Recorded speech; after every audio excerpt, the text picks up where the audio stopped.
We as individuals, both, as groups and systems as a whole, we're held together by repeating patterns and structures. So it's human nature to want to sit in the same chair that we were sitting in yesterday, because that's a pattern of behaviour that as humans we're just drawn to just keep doing the same thing. It then takes less of our attention away from it frees up more of our attention, so then we can focus on other things, one less thing to think about or make a decision about. So groups are held together by repeating patterns and structures. The meetings that you run are held together by repeating patterns and structures, and similarly, the behaviours that are played out in repetitive meetings are held together by these repeating patterns and structures. Now, every experience we ever have has a certain structure to it.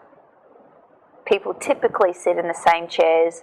The meetings are held, for weekly meetings or whatever, typically held in the same room, with the same graphs on the wall, or the same charts and the flip charts in the same place, and whoever's chairing the meeting is in the same place. And not all meetings, but oftentimes the facilitator or the chairperson is the same. Now, all of those things are holding that meeting or structure in place. And whenever that structure stays the same, it's encouraging the experience to stay the same week after week after week. Now, if it's a good experience, you want to keep everything exactly as it is. You want to try to keep the same chairperson, hold the meeting at the same time, in the same room, with the same people in the same chairs, and the same brand of coffee, or the same, mints on the table, whatever it is. You want to keep everything the same if it's a good experience.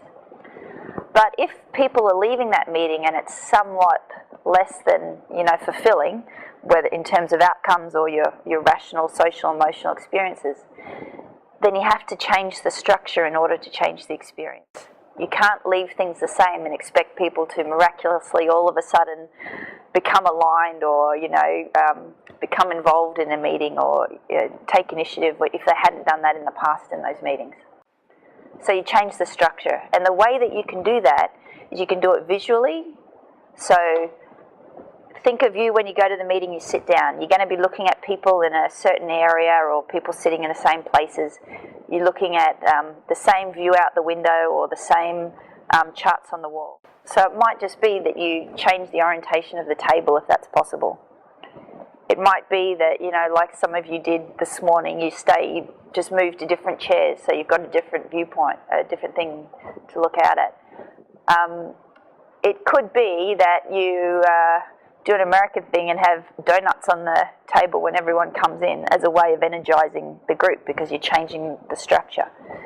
It could be that you hold the meeting in a different room. This is for meetings that didn't go so well, so you want to change the structure. But the principle is the same. Change the patterns and you'll change the experience.